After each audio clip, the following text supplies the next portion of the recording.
Rick Smith.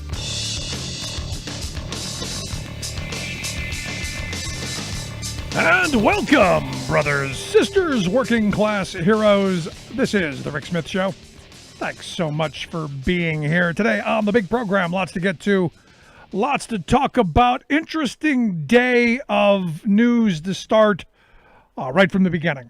What an incredible day on one hand, and what a horrible, gigantic, to use a Trump term, show we have seen from the administration and the Republican leadership. I mean, it's really the two Americas that, John Edwards talked about back in 2004. It really is alternative worlds, and not in a good way. I mean, honestly, I woke up today. The sad reality is the economy has cratered, the worst contraction in the history of the country. You've got Donald Trump floating the idea of we could just move the election. And look, we've been saying he's going to do that for a couple of years now. I mean, that's not news. It's interesting that he chose today to do it. Third story I heard as I woke up, Herman Cain, the former presidential candidate, mask denier, cancer survivor, dead. And as my son says, it's not that it's worthless. He at least serves as a bad example. The question is, will anybody bother to heed the warnings? And you the juxtaposition there between the insanity from the Trump crowd and the Republicans. And oh, by the way, did I mention Mitch McConnell and the Senate have adjourned and they're not going to do anything on the stimulus till maybe Monday? They needed a long weekend, while millions of people are potentially going to, again, not be able to pay their mortgage or their rent, and basically leaving them high or dry. So you've got all of this just insanity on the one side. And I argue the Trump thing today about moving the election was planned. I believe this was a diversion, a distraction, something to get us away from the reality that a great man was being eulogized today. And an American hero, or as Obama said, one of the founding fathers of America's better future. And as I watched Obama's speech, and if you have time, it's a lengthy speech. It made me realize what we've been missing the last 3.5 years. It made me realize that there are people who can string a sentence together and make sense. There are people who have compassion and care. There are people who do think about others. Because for so long, we've just been laser focused on this division. And Obama's speech, I thought, was extraordinarily timely in talking about how we reach across and we unite, and how we stop with the division of hate and all of the things that Trump really stands for. And look, his entire speech was pointed at Donald Trump, in my view. All of the things that Trump and the Republicans have been pushing for 30 years, he hammered on and lasered in on with such precision, without actually even saying their names, because we know who they are. And this is just one of those moments where I wasn't a huge Barack Obama fan. There was so much I thought that he could have done. There was so much, I had so much higher expectations for him. But there is nobody who gives a speech as well as he does. And in a moment when a country needs a leader, a voice, Obama is that guy. And as I was watching his speech today, and I did spend the time to watch it. I read it and then I watched it. It gave me some hope, because look, John Lewis was an incredible human being. When you look at the things that he did in his lifetime, and the perseverance that Obama talked about of continually fighting for change and fighting for voting reforms and fighting for equal opportunity. It's an incredible life, one that should be celebrated. And on this day, this is the weird part of this, and this is what I couldn't help but get away from today. On one hand, you have people celebrating the life of John Lewis, which is an incredible one. Incredible life of struggle, of sacrifice, of perseverance, of victory. And then you've got all of the things that Trump did today to cause the air to be sucked out of that room, to cause attention to be pulled away from John Lewis and his memory. Do you think it was by accident today they chose to say, hey, we're going to delay the November election, knowing that the news cycle would spasm, knowing that every pundit and every cable news channel was going to address it? Do you think he did that by accident? Do you think in Western Pennsylvania, the Cops for Trump group had their big little rally out there with Mike Pence? Do you think that was by accident? Especially when you look at John Lewis, who was a guy who, in his final days, made it down to the Black Lives Matter protest, made an appearance, wrote an op-ed on his deathbed. Do you think it was by accident that they did all of these things? And this is my problem it's always been my problem with Trump. He doesn't back up on this stuff. He keeps hammering forward. And I guess if you're a supporter, you go, well, that's what he should be doing. Never let those libtards rest. Not even on the day that you're burying someone like John Lewis. And what was disgraceful is our president didn't even pay his respects. Now you could say, well, and I've had this, well, they allowed him to be laid in state in the Capitol. And I'm waiting for Trump to take credit for that. I seriously am. I mean, that's how narcissistic this guy seriously is.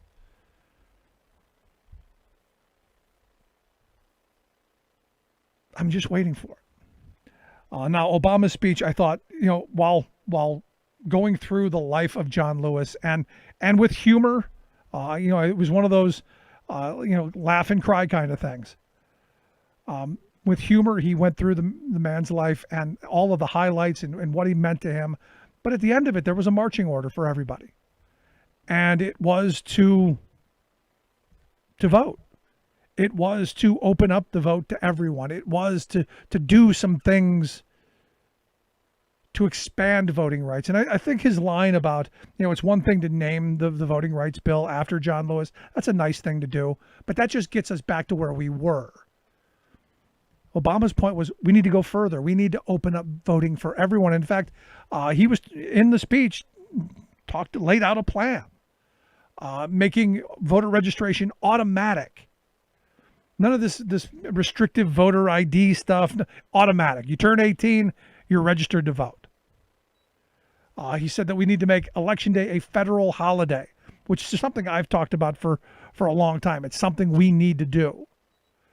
He talks about giving equal access to people in D.C. and in Puerto Rico, because after all, they are Americans. And the gerrymandering, which, again, these are things that we should be moving towards anyway. But in this moment of a eulogy, he said, look, this is what John Lewis fought for. Restore the voting rights of convicted felons, expand early voting, and restore the landmark 1965 Voting Rights Act. And there was the one point, where, again, in the way that Obama does, with the kind of humor that he has and the delivery he has, and you can't, whether you like him or not, you can't take it away from him. The guy is an incredible orator. But he said, the one point that made me kind of laugh is, you can vote if you can guess how many jelly beans are in the jar, because that actually happened.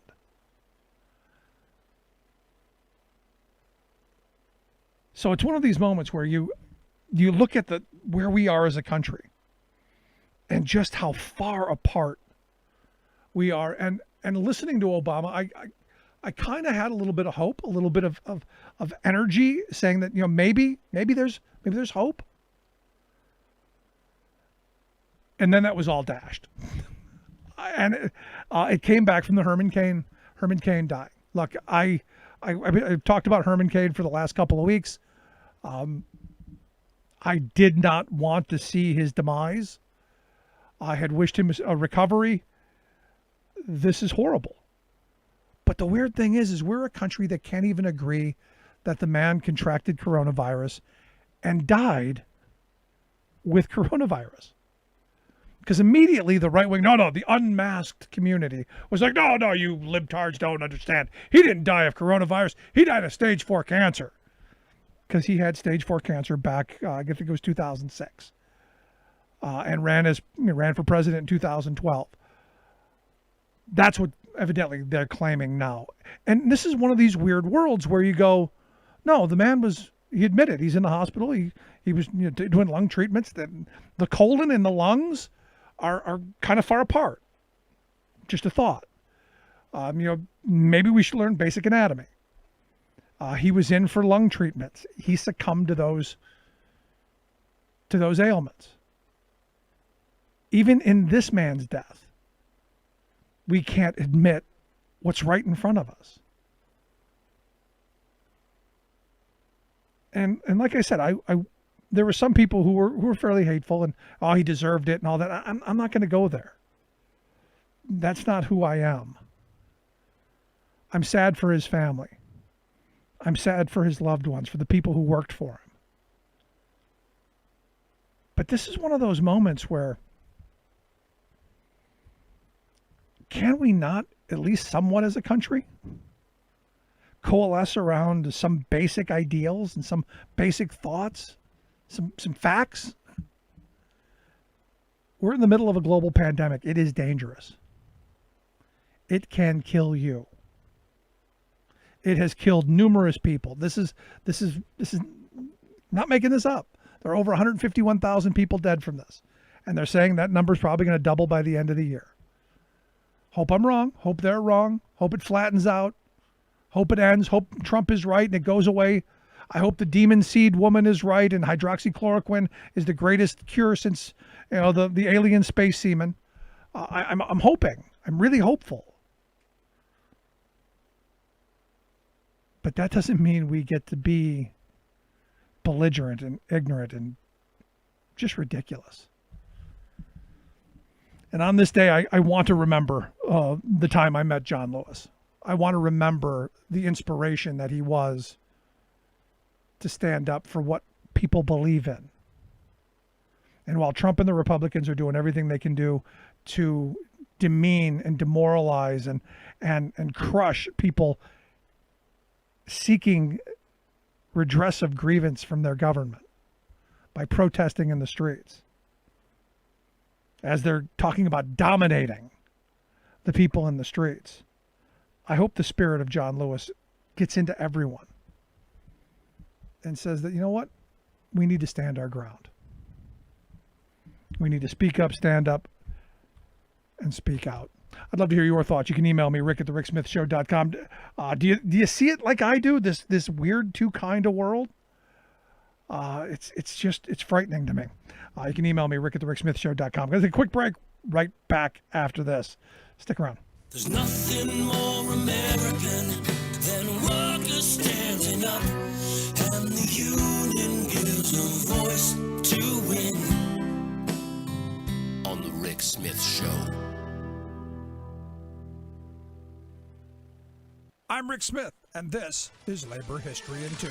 On this day in labor history, the year was 1866. That was the day known as the Mechanics' Institute Massacre. Black and white Republicans in New Orleans called a constitutional convention to consider voting rights for African Americans. It would be another 3.5 years before the ratification of the 15th Amendment. Freedmen, many of them Civil War veterans, gathered at the Faubourg Marny and proceeded to march to the convention held at the Mechanics' Institute Institute on Canal Street. Just before they reached the Institute, black Republicans were confronted by a mob of white Democrats, ex-Confederate soldiers, and police determined to prevent blacks from attaining any semblance of civil or political rights. The delegates were able to momentarily beat back the mob and reach the Mechanics Institute. But the racist mob charged again and started shooting. By the time it was over, at least 50 mostly black Republicans were shot dead in the street. More than 200 were seriously injured. Historian Justin Nystrom notes that it was an absolute massacre. But he adds, it was actually very useful to the Republican Party because it gave them a concrete example of the kinds of problems former Confederates were causing in the South. He adds that events such as these helped influence voters to bring more radical Republicans into Congress. These politicians would be key to passing the Reconstruction Acts. Nystrom points to a poem written by Camille Nauden to commemorate the one-year anniversary of the massacre. Titled Ode to the Martyrs, the poem mourns the massacred while bitterly observing that Jefferson Davis remained alive. But for the mulattoes, blacks, and whites, this fact I must tell, she writes. Victor LaCroix is dead. Jeff Davis lives still. Labor History in 2 brought to you by the Illinois Labor History Society and The Rick Smith Show. For more information, go to laborhistoryin2.com. Welcome back to The Rick Smith Show. Now, here is Rick Smith.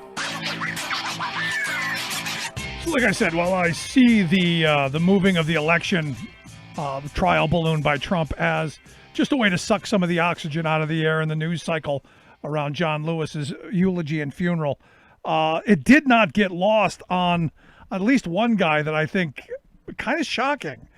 Stephen Calabrese, he is the co-founder of the Federalist Society. You know, the people behind all the really bad Supreme Court justices? He came out with a statement today saying that he's voted for every Republican presidential candidate since 1980, including voting for Trump in 2016. He says he's done all this stuff, wrote op-eds. He's been there. He's been their guy. And he said, look, frankly, he said, I'm frankly appalled by the president's recent tweet seeking to postpone the November election. Until recently, I had taken as political hyperbole the Democrats' assertion that President Trump is a fascist. But this latest tweet is fascistic and is itself grounds for the president's immediate impeachment. This is the guy who is the co-founder of the Federalist Society. Let that sink in. Anyway, here to share some thoughts on the news of the day. I have asked, just crazy to me, I've asked Max Burns to come talk with us. Max is a Democratic strategist, also a columnist over at the Daily Beast. You can see his work also at the Independent. He does fantastic work. Max, thanks for taking time for us. Thanks for having me. I appreciate it. So I got to tell you, this is I saw it as a trial balloon, something to take the air out of the day. But this statement by Calabrese to me is wow. And this is a great sign that, for the president is really in trouble with some members of what you would call, I suppose, the elite of his base, the people who are giving the marching orders to the rank and file Republicans. The fact that they're losing enthusiasm for Trump and doing so publicly, which is... No, it's amazing. I mean, I'm literally shocked by this guy's statement that he came out and said this. And you're right. The fact that they have come out and have seriously questioned what's going on. And I'm with you, Max. So how do you see this playing? I'm sorry, I lost you for a second there. I didn't get the first half of your question. Well, I mean, the fact that Calabrese has come out, the fact that you've got other Republicans who are speaking out, to me, this is a sign that they've lost faith in Trump and they've kind of given up on this election cycle, considering that they've gone home in the Senate and left all of their work undone. And anytime you see public criticism of Donald Trump from inside the Republican Party is kind of exceptional. It's not really a cult that encourages open criticism and introspection. But at the same time, I'm old enough to remember 2016 when after the Access Hollywood video came out, a lot of Republicans jumped ship from Trump, called for him to drop out. But come Election Day, when it became clear he had a chance, they lined up and voted for him just the same. No, you're absolutely right. But for me to see the guy who was the co-founder of the Federalist Society, that's a pretty big, in my view, a pretty big rat jumping off the ship. It absolutely is. I mean, as you pointed out, there are multiple Federalist Society endorsed Supreme Court justices that Donald Trump has put forward. They've largely served as a vetting service for a lot of his unqualified appointees in the cabinet. And to have them attacking Donald Trump really removes another leg of his grassroots strategy at a time when he doesn't have a whole lot left to lose. Yeah, there's nothing left, especially when you look at the only card he had left was how wonderful the economy was doing. And yet we see today the report out that the largest contraction in the history of the country happened under his watch. And it was remarkable to see his press conference this afternoon, among other things. He said he's done things that no one has ever seen before with the economy. And I believe that to be literally true. No one has seen him do anything about the economic problems. We have 30 million Americans out of work, and so far the only clear policy solution he's put forward is to cut their unemployment from 600 a week to 200. But he did say today that he was thinking about going more than 1,200, so we could get some Trump checks. And this is the thing about Republicans, is they delight in making regular Americans beg. We saw them make the 9/11 first responders beg for basic health care. We've seen them make the families of gun violence victims beg for basic gun control.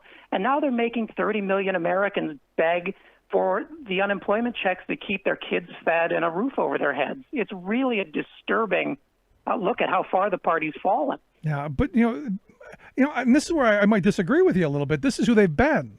I mean, because we lived through the Obama years. I saw every weekend there being like the debt ceiling fights that took us to the abyss of collapse, just so they could get their pound of flesh.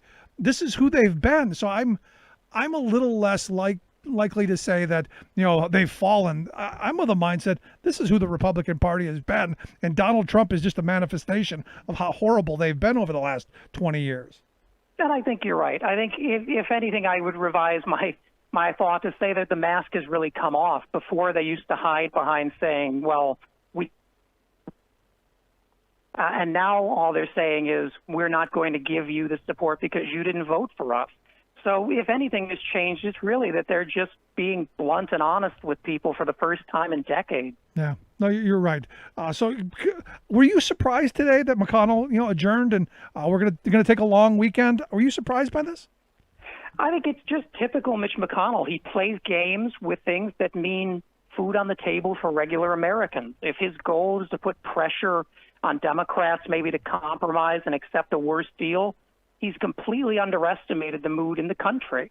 And if he and other Republicans spent more time talking to working class people, they'd see that this is not a game to them. Yeah, but here's the thing, Max. The Democrats have given Trump every opportunity to take the win on saving the economy, on saving us from the virus. They have given him anything he wants. He wanted a $500 billion slush fund to hand out to his corporate buddies. Bang, you got it. He wanted all of this stuff. They've said, here, take as much as you want. The purse is open. Go. And they can't seem to take a win. And we've been burned every time we've compromised. I think, as you point out, if we give an inch, they ask for a tax cut. If we get the tax cut, they ask for another tax cut, and there's no end to this. So I applaud Democrats now for finally sort of standing up and saying there are some things we won't negotiate on, and the ability of Americans to feed their kids is one of them. Yeah, I mean, it's crazy. I want to go back to the idea that Trump thought he had the ability to move the election. Clearly, he doesn't have that authority. Absolutely not. This is clear law that even Republicans have said is firm. It's in the Constitution. Congress has the power to set dates of elections. States oversee elections. But what's frightening here is that Donald Trump has a record of ignoring Supreme Court orders, of ignoring laws that he doesn't like. And even if Congress or courts say he can't do it, we need a plan to stop him in the event he tries. Right. No, this is one of those things where, I've been saying for a while, I fully expect there to be some shenanigans. And I think any thoughtful, reasonable thinking person who has seen this administration in action would have the same kind of fears. And, I had asked John Bolton when I had him here on the program if he thought that Trump would leave if the election, he said, well, I hadn't heard any of this stuff. I'm going, then you must not be listening because I've been saying it. And here you got today him coming out with it. And this is really just a fascinating story in that you see how few Republicans have actually spoken out against this, how many have still, even this evening, said they haven't looked at the tweet. And let's be honest, everybody's seen the tweet. Yep. Everybody knows exactly what the president said. And if they didn't hear it earlier, he made it clear at the press conference. And what we need now is to get governors in red and blue states to commit in writing publicly that they will honor the election day, regardless of what President Trump tries to pressure them to do. You brought up the press conference. It's one of these. I watched some of it. I didn't get to watch all of it. I was spending my time watching President Obama's eulogy, which, I got to tell you, on this day, looking at the gulf between Trump and Obama and the country that we were and the country that we are, I weep for where we are. But you look at that press conference and it was just a giant, to use Trump's word, giant S show. And it was lying at a pace that we've rarely seen from Trump. Really, when his back is to the wall, we get these press conferences where we just rewrite reality. In Trump's reality, it's Republicans who are working to secure the unemployment benefit for millions of Americans, when in fact, it's House Democrats who pushed a bill forward that Mitch McConnell refuses to even put on the floor. We've seen him take credit for an economy that is in collapse. This is quite frankly just a world that does not bear any resemblance to the one you and I and millions of people live in. Yeah, and here we are in the middle of a global pandemic. So all of this other stuff is going on, and yet we've got over 150,000 Americans dead, more on the way as a lot of southern states are spiking. And we also have this, and you've written a piece on it today over at the Daily Beast about the Russians' disinformation campaign that's just ripping us to shreds. Yeah, everything that's old is new again. The U.S. intelligence community confirmed this week that Russian agents and intelligence operatives are trying to spread COVID misinformation to hurt Americans, to cause dissent and disagreement. And it sounds a lot like what happened in 2016 because it's almost identical. And the reason that worked again is because under President Trump, we've invested nothing in data security, in election security, in information security. We're just as vulnerable now, but they've had a 4-year head start to get better. And you look at the testimony from Billy Barr the other day. He admitted in 2016 they interfered in the election, and they're probably going to do it again, very flippantly. And he's our top cop. He's the guy who's supposed to help keep us safe. And this is someone who has said in candid conversations with people like the Federalist Society, and as people like Jim Jordan said in the tech hearing this week, that there's no business regulating any speech on the internet, whether it's a propaganda campaign or not. And that's just an alarmingly cynical view for someone charged with protecting us from the influence of foreign countries. So, but what do you say to that argument that, well, it's free speech. Everybody should be able to say what they want. And if you're dumb enough and gullible enough to buy it, well, shame on you. I think Republicans talk a big game about free speech, but they have awful soft skins about it when they're being criticized. What Republicans are looking for isn't free speech. It's speech free from the consequences of saying things that are either proven lies or hate speech or enabling white supremacists. They're upset that people are finally calling them out on this. No one's stopping them from saying it, as you can turn on the TV on Fox and see just about every day. Yeah. No, I don't watch Fox anymore because it is. I mean, it's all propaganda, all bad, all the time, in my view. I do read some of their stuff to try and keep up, but it's just an onslaught of misinformation. And as I say about some of my Fox friends, they're really overly misinformed, but they seem to know a lot. And we have opinions on everything. Unfortunately, none of it actually resembles the situation we're in. And I mean, the bottom line of what's happening with Russia and with this COVID misinformation is that this is what an absence of leadership looks like. We have positions in the Defense Department that are vacant, dealing with cybersecurity, information security, counter-propaganda. If this was a priority to the president, if he really wanted to protect us, don't you think those would be day one positions you'd want to fill? Yeah, and we haven't even talked about who I think the bigger threat is, and that's China. We haven't done anything on that front, and we know that the Chinese are filling the vacuum left by us in the international community because of Trump's isolationism and because we're beating up on our allies.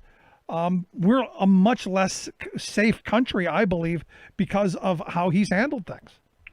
And China's also actively engaging in cyber espionage and corporate espionage. You look at apps like TikTok that the Defense Department and the military have banned for potentially harvesting U.S. information and moving it overseas to do Lord knows what with. The only times we've seen President Trump fight with China are when they bruise his ego. And the only people who've really suffered in that war are American farmers and industry that suffered under that trade war that he launched for half a year. And look, I'll be honest with you. I'm in favor of you got to take China on the trade issue. You've got to do it. But what he did was just flat out dumb. This is something that has to be done internationally. You've got to have all your allies on board. You've got to pull them into the international community and hold them accountable. This go it alone strategy has really screwed us. And you're right. Our farmers got hurt because he didn't have a plan. He didn't have a way of actually moving this forward other than his gut and his ego, which have not gotten us very far. And it's led to America never looking weaker on the world stage. We have precious few allies. There are allied governments now that don't share intelligence with us that they used to under past Democratic and Republican presidents because they simply can't trust that information will stay secure in the U.S. Yeah. That's a devastating thing to say about a country that used to be a beacon of liberty for the world. Yeah, it's scary times. You're listening to The Rick Smith Show. We're with Max Burns, Democratic strategist and columnist over at the Daily Beast. He also does some great work over at the Business Insider, The Independent, and also NBC News Now. You can check out his stuff there. Let me flip this a little bit. As a Democratic strategist, as someone who's advising people on how we move forward, because look, it's one thing to point out all the flaws that Donald Trump has, and there are many. We could spend days on it, and all the horrible things that he's done. There's a lot of cleaning up that's going to have to happen. We're on the edge of looking into potentially a depression if we don't handle the next several months right, which I don't think this administration will. So this is going to fall on to if Joe Biden wins and if we don't have some kind of weird kind of coup situation, there's a lot of work to be done next year. It's a lot to put on the shoulders of any administration. I think you're looking not just at rebuilding America economically, in more than likely taking control of this coronavirus disaster and turning it around, but also reestablishing the United States on the world stage and rebuilding credibility in a place where it's really difficult to. And that's one of the reasons I'm so excited to have Joe Biden as our nominee, is he comes with established credibility with world leaders, with governments. People know that they can trust Joe Biden, which is sadly not a situation we're in now as a country. I'm right there with you. Any thoughts? Last question I've got for you. Any thoughts on President Obama's eulogy today? Did you get to check that out at all? I listened to all of it. I thought it was beautiful. It's a shame we no longer have someone who can bring people together like that. But that was John Lewis's true gift, is he brought Democrats and Republicans, people who disagreed with him, people who were on the fence together, and he moved them forward for change. And I think that's the best thing we can all try to do to elevate his great work. Yeah, he was a great man. I was fortunate to have met him. Just an incredible day. But Max, I appreciate the time and the work that you do. I hope you come back and share some more thoughts with us in the future. Anytime. Thanks for having me. Good stuff. Max Burns, Democratic strategist, Daily Beast columnist. Check out his work. We'll get links out on how you can do that. Quick break. Right back. Stick around. You're listening to The Rick Smith Show. Remembering that united we bargain, divided we beg. Rick Smith.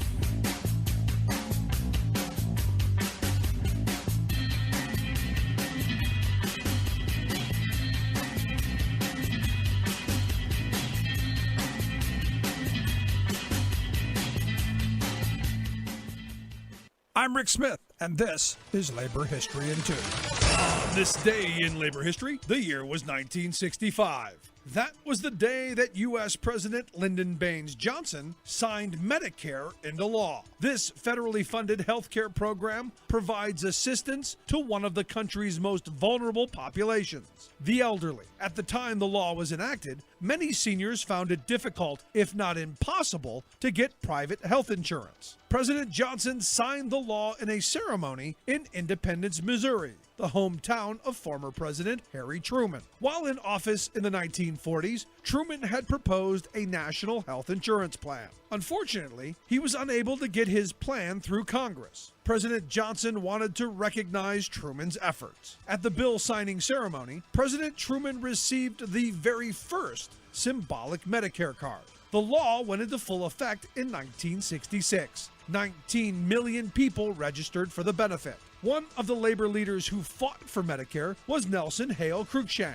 Nelson held several positions for the AFL-CIO, and he spent his career advocating for social insurance protections for working people. He earned the nickname the Father of Medicare. The same year that the Medicare law was passed, Cruikshank explained why he thought it was so important to reform health insurance. He said, quote, "In too many doctors' offices today, the Hippocratic Oath has given way to the Dow Jones average." By 2010, 48 million Americans received their health insurance through the Medicare program. 8 million were people with disabilities. The rest were seniors. The program has had a tremendous impact on the quality of life of millions of older Americans. Yet, since its inception, there have been those who aim to make it less accessible by scaling back benefits and raising the eligibility age.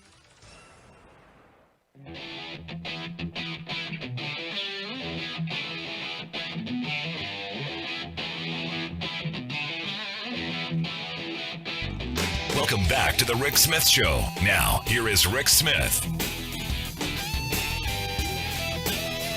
So I'll tell you a story that kind of sent shivers down my spine a little bit. Evidently, they announced today there's going to be a joint venture between the Center for Disease Control and Prevention and the Defense Department. The joint venture is going to be distributing whatever vaccine we get up with. And I guess I'm just a little leery. Put the Defense Department in charge of that. Just a little leery. Anyway, here to share some thoughts on today's eulogy, John Lewis, voting, the virus, all the craziness that's been going on. I've asked my good friend Pat LaMarche to come talk with us. Pat has written an article that has been published in the book After the Pandemic, Visions of Life Past COVID-19. Pat, thanks for taking time for us. Thank you, Rick. So let's start with today, the eulogy, the John Lewis. Any thoughts? Well, I think I just join in the chorus of people who think, wow, this man was the backbone that should have been America. He was a lot greater than most of our representatives. Just having peace for an objective instead of, we're going to put a boot in your ass like Toby Keith says. I think he was just tremendous. I actually had the incomparable honor of interviewing him about 5 years ago when I was in Atlanta. I was down there for a conference about homelessness, and he took time out of his incredibly busy schedule to sit with us, a bunch of advocates for the homeless, and talk about his grandmother baking pies and leaving them on the back porch, and explaining to him that he had an uncle who had gone away one day and never come back. And she was concerned, his grandmother was concerned that he might be one of the guys riding the rails and hungry. And so if she could leave a pie on the back porch for him, maybe it would feed a different hobo, I'm making air quotes, a different hobo, a different guy on the road. But she was just worried that his uncle was out there and hungry. So he had a real contact with humanity in America that the average, I'll say, the majority of politicians in the country just don't have. Yeah. Don't have, period. No, you're absolutely right. And, interesting on this day, the day that we're eulogizing the man, You've got Donald Trump saying we're going to move the election. You've got Mitch McConnell in the Senate saying we're going to take a long weekend and screw those people who can't pay their rent. I mean, it's really an interesting, where we are as a country on each side of the fence. I laughed so hard when he said that he was going to move or cancel the election because it's proof that he's never read anything, let alone the Constitution, a history book, maybe his zigzag papers or a gum wrapper. But the guy obviously doesn't know how elections work in the United States. Elections are all the domain of the states. In fact, when George Washington ran his first election, only 10 states sent electors to vote. There were 13 states. 2 of them had not ratified the Constitution yet. I think it was Rhode Island and North Carolina. They had not yet ratified the Constitution, so they weren't in effect states yet. And New York didn't send any electors because the New York State Legislature hadn't figured out how to do it yet. So the first election, George Washington's election, only had 10 of the 13 states voting. So if he thinks he can tell his Confederate states that the election's off, I say go for it, because that means the Confederate states won't hold elections. All the non-Confederate states will, and the blue states will send their electors, and game over, I mean, he's just so stupid. Yeah, but it's almost impossible to, fathom. Yeah, see, I didn't see it as an actual serious, a serious idea. I saw it as just a way to change the news cycle and really take the attention away from Obama and Biden and ultimately John Lewis. Another proof of his inability to gauge the room, because a room with George W. Bush, Obama, and Clinton, and Jimmy Carter, the greatest American still alive, sending a note. If he thought he was going to be able to eclipse that news story, a man who walked across the Pettus Bridge dying, and all of these presidents there, I mean, they didn't even let vice presidents speak because they didn't make the top tier. You know what I mean? I mean, it was just unbelievable that he thought he could eclipse the news cycle. But unfortunately, he did scare a lot of people. Right. I mean, I've spent all day trying to talk people off the ledge that the president can't control voting. And, people who love George Washington and love Thomas Jefferson and love those guys, they actually think they didn't meet a Donald J. Trump in their own time. These slaveholders didn't think they'd ever meet a guy who would co-opt everything he possibly could and possibly screw everything he possibly could. Of course they did. These guys were having sex with their slaves. They understood what a bad guy looked like, and they built a system to keep him from being able to take over the country. But sadly, here we are.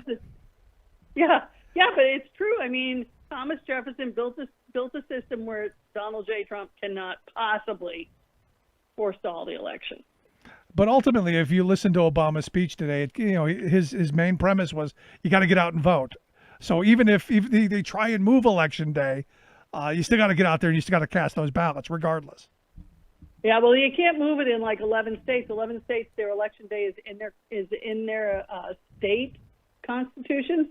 But he's right. You got to get out there and cast your votes. What makes me nervous, what makes me lose sleep at night is we're looking at a tsunami of evictions, maybe 20 million evictions, which is a number I don't even want to think about. But if we have 20 million evictions, what happens to your right to vote?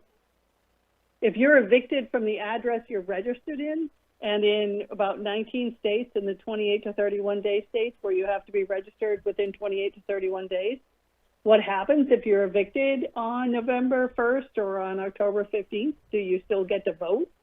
Those are the questions that really scare the shit out of me. Excuse my language. I did look. I'm working on building a website, and I've been in pretty constant contact with the National Association of Secretaries of State. In Pennsylvania, I know 2 states now. I'm hoping to get the other 48 filled in. In Pennsylvania, you are allowed one more, oops, I don't live there anymore, but I get to vote there. So if you're registered in a precinct and you lose your housing there and you have to go live with grandma, you can go back to your original precinct one more time and vote, which is really great. I mean, that's a huge opportunity in Pennsylvania. The problem is, what if grandma lives in Tampa? The state of Pennsylvania, the Commonwealth of Pennsylvania, will allow you to get a mail-in ballot at grandma's place. So for one more election, if you're evicted between now and election day, you can either apply for a mail-in ballot or you can walk into your precinct and vote. In Maine, where they have same-state voter registration, you just walk in that day and say, this is where I live now.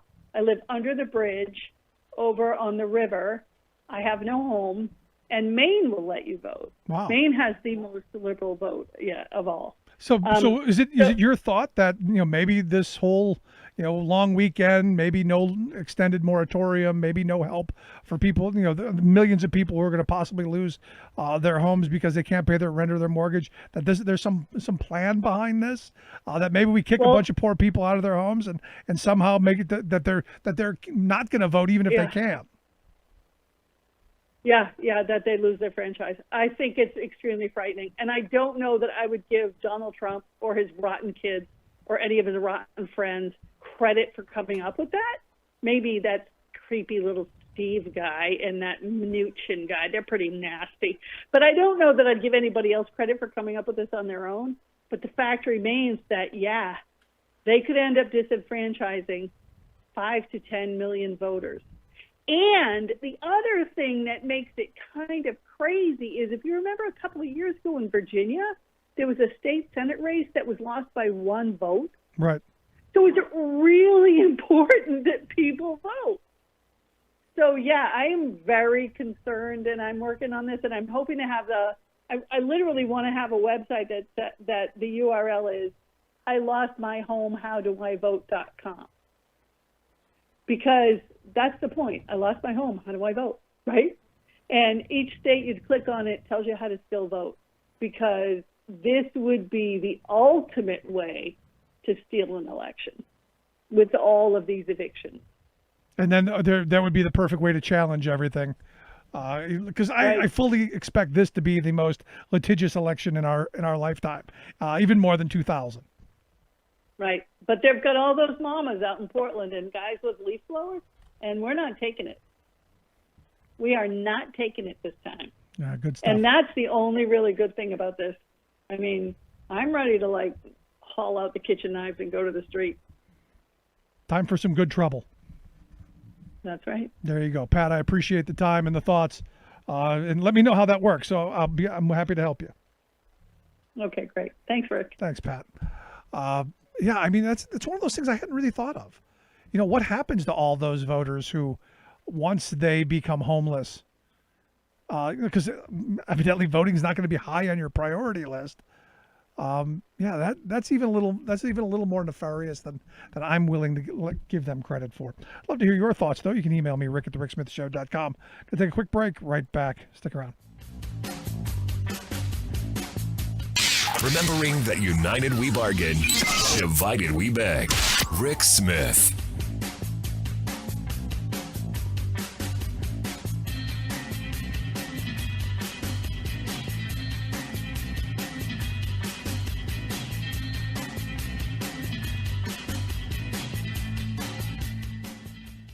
I'm Rick Smith, and this is Labor History in 2.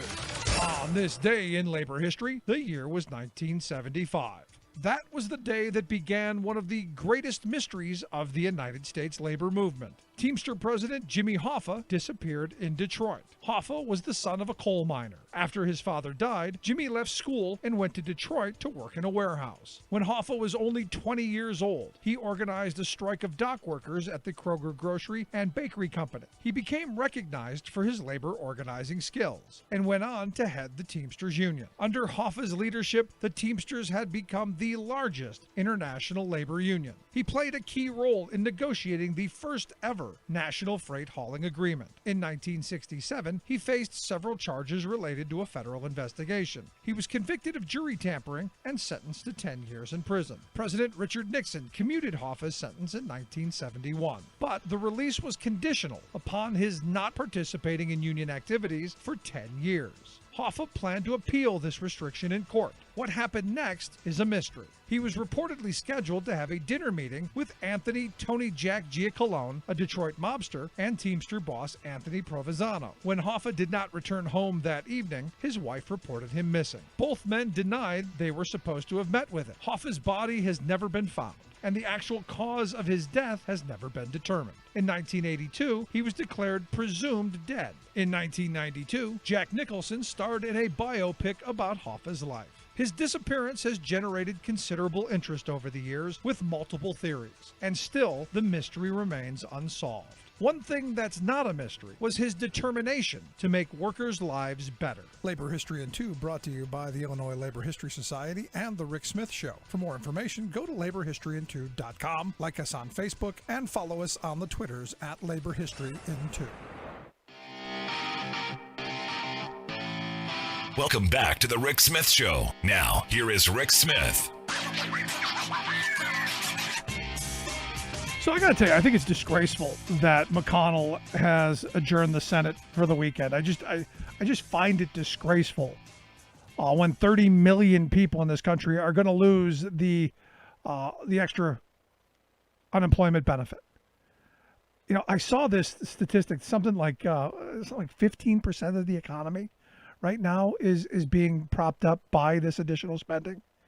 And look, I'm not an economist, but I do understand that you have to have some demand in an economy for it to work. So if you don't want a whole bunch of other jobs going by the wayside, you kind of need to figure out how to fund that. And, you know, as I was, driving around today, you're going past places that have closed up. The PPP money didn't get to them, whatever the reason was, or they just, they're not going to even try and make a go of it yet, which I understand. But to up and just bail, doesn't that send kind of a message to the Trump supporter? Doesn't that send something to the Republican voter that's saying, don't really care about 30 million Americans. Don't really care about those people who have lost their jobs. And guess what? Some of the emails and some of the contacts I get from people are from folks who never thought they were going to lose a job. Never thought that they would be unemployed. Never thought that they would have a hard time finding work. Because we all like to believe that, don't we? Well, if it happened to me, I just pull myself up by my bootstraps. I've got skills. And yet we hear all the time, there are all these jobs out there. I got a friend in North Carolina who keeps saying, look, I send out resumes. It's almost as bad as it was in 2008, 2009. We're not getting callbacks. We're not getting interviews. And when there is a job that opens, there's hundreds of people who rush to it. Now, understand, we were just an economy not too long ago, before this whole virus, shut us down, that there were literally more jobs than people. And what you have is this administration who dropped the ball. They did. And this is one of those things where you have to wake up and go, yeah, they screwed this up. And the more we're finding out about it, the more that's coming out about, the early days especially, the more we're finding out that this was kind of deliberate. That the idea was these were just Democratic states. It's just New York. It's just, it's Washington State. It's that liberal California. It's Pennsylvania with that Democratic governor. That's all right. It'll just stay there. And what it was is, it was really a testament to how little our government in this moment, the leadership, got this. They saw it as a political issue, not as a public crisis. They saw it as an opportunity to punish their political enemies in a very Machiavellian way. I mean, it's very, very scary. I mean, they literally stole PPE from states. They told states to go out on your own and procure your own stuff. I mean, from the beginning, they bungled this every which way possible. And you go, well, you know, it was just incompetence. It was just, you know, they're not real politicians. They don't really know how to do this stuff. I've heard every excuse. I've heard every excuse why Donald Trump isn't responsible for this. And you go, you know, take each individual piece by themselves, and you go, maybe individually, each individual decision, you know, okay, you can forgive one. But when you put them in there in a giant basket and you look at them in their entirety, you can only come to the conclusion that this was done deliberately, that they allowed this to happen, that they allowed it to flourish, and they really didn't think it was going to spread. Because we've had viruses before, and I remember at the beginning people saying, "Rick, you know, we've had these viruses before. They'll just magically go away," without understanding they don't magically go away. There's a lot of work that goes into finding who has it, finding where they got it, tracing down the people who they've been exposed to. It's really incredible of how well they would do that stuff, and scary of how invasive it is when they do. But we didn't do any of that stuff. We kept on the, hey, it's going to go away on its own. Summer's going to come. Summer's going to come, and it's going to disappear. How many people remember that? Summer is going to come, and it is going to disappear. And now you've got this report out from experts at Harvard University who are saying that 13 of the Trump Task Force 21 red zone states need to return to lockdown immediately. Florida evidently has a staggering 48.1 cases per 100,000 people. And you look at this and you go, you know, it was going to go away in summer. Wasn't it? Wasn't you know, sunshine and some Clorox? Wasn't that going to kill it?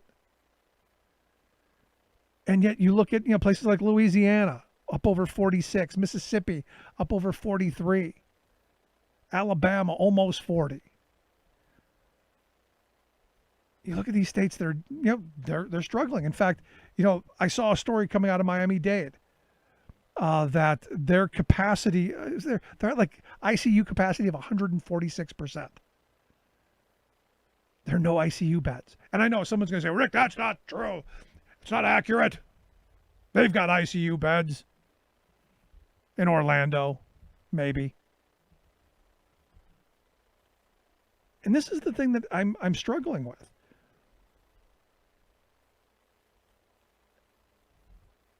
When do we stop?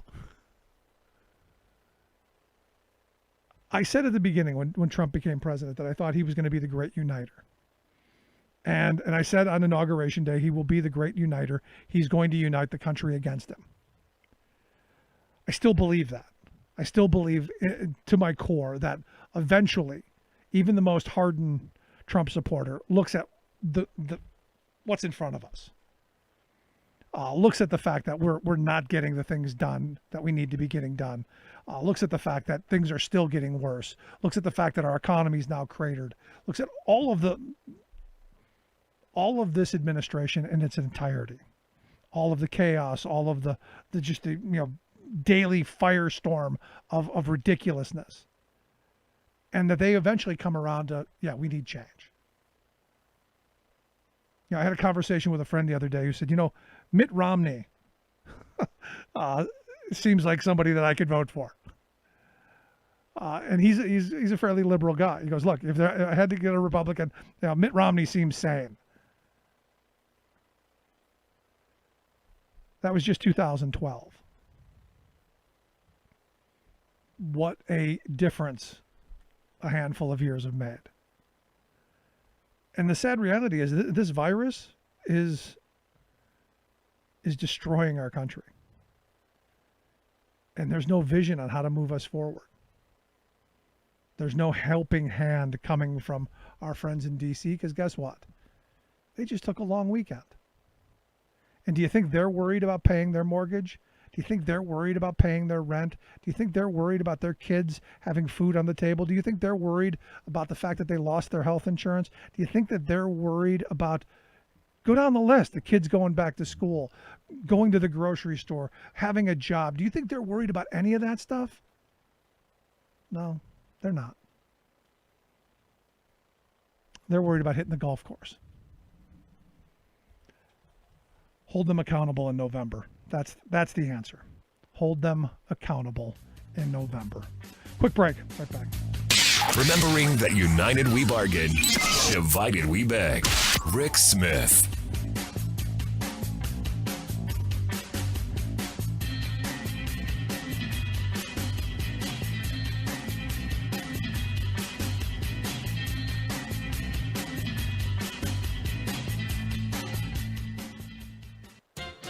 Sometimes I don't know whether to weep uncontrollably, laugh hysterically, or just throw up. I recently did all three when I saw another gusher of greed pouring out of corporate America. This one is especially nauseating, given today's raging health crisis, for the culprits are major healthcare corporations. One perpetrator is Larry Merlo, CEO of our country's largest drugstore chain, CVS. In this time of COVID-19, customers are surging into the chain's 10,000 stores for everything from medications to masks. Yet, the boss has blithely left many of the pharmacies so severely understaffed that they pose a danger to public health. CVS pharmacists tell of frantically scrambling to keep up with filling prescriptions, answering ever-ringing phone inquiries, giving shots and COVID tests, stocking toilet paper, tending the drive-thru, etc., while also having to meet ceaseless corporate demands for cost-cutting and more profit. The result has been a dangerous work overload, with many pharmacists handling nearly 200 prescriptions in a 6-hour shift, about one every 2 minutes. Unsurprisingly, there's been an alarming rise in serious errors and week-long delays in providing critical medications for customers. Adding to the exasperation of local managers, who are allowed no say in staffing, is the infuriating level of heedless greed at the top. The New York Times reports that while CEO Merlo has failed to fund the staff his pharmacies need, he has generously funded his own needs. He paid himself $36.5 million last year alone. Then there's the mountain of interest payments and fees that CVS is paying to Wall Street bankers and lawyers who engineered Merlo's takeover of the Aetna health insurance giant last year. This is Jim Hightower saying, so while you're being underserved at a local CVS, just remember that boss man Merlo and his merger mercenaries are making a killing. Hightower's commentaries are brought to you by the Hightower Lowdown, the monthly newsletter with Hightower's take on what Wall Street and Washington are up to. For information, visit hightowerlowdown.org. Welcome back to the Rick Smith Show. Now, here is Rick Smith. So as I said, there are a number of states that Harvard experts are saying need to be closed down. Florida being at the top of the list, Louisiana, Mississippi, Alabama, Arizona, Tennessee, Georgia, Nevada, South Carolina, Texas, Idaho, Arkansas, and the state of Oklahoma. And my next guest evidently just flew into D.C. from Oklahoma, quarantined in her little hovel, and is coming to us via Skype. Sarah Burris is a fantastic reporter over at Raw Story, does incredible work, but as of now, quarantined in her abode. Sarah, thanks for taking time for us. I just flew into D.C. and boy, are my arms tired. Of course, that was terrible. That was terrible. If I had a drum, I'd do the rim shot. So how are things in quarantine? It's fine. I mean, the interesting thing about DC laws is Mayor Bowser said that if you come from one of the top states, as of Monday, then you have to quarantine for 14 days. I got in before that, just barely in the window, and it wasn't intentional at all. It's just that I work on, Sunday to Thursday, so like my travel days are always Friday, Saturday, and so I just barely got in. A lot of my friends are, have health issues and are older, and so I get to see my boyfriend. That's about it. But I don't have to necessarily quarantine. I just am because it's the right thing to do. So I'm on day 6. Tomorrow's day 7. I thought at one point, I think on Wednesday, I had COVID because I couldn't stop sneezing. And then I realized I hadn't had my allergy drugs in like a week. So, yeah. But you get scared, right? Yeah, You're like, oh my God, do I have the COVID? I have the COVID. I'm going to die. So, but then I took some Zyrtec and I was good. So. It was just allergies. Now you're thankful for allergies. Look at that. Look at where things have gotten. I know, it's terrible. It's like, oh, thank you, cedar trees. Thank you. Yeah. Now, obviously coming from Oklahoma, today is an interesting day with the passing of Herman Cain. And as I said from the beginning, it's sad. It's unfortunate. It was avoidable. The report is he possibly got it while in Oklahoma at the rally that Trump had in Tulsa. Any thoughts? Yeah, there are a couple of things about Herman Cain is, so the governor of Oklahoma who got COVID, it was a month later that he got it. So wherever Herman Cain was, if he was with the governor, they weren't around the same people.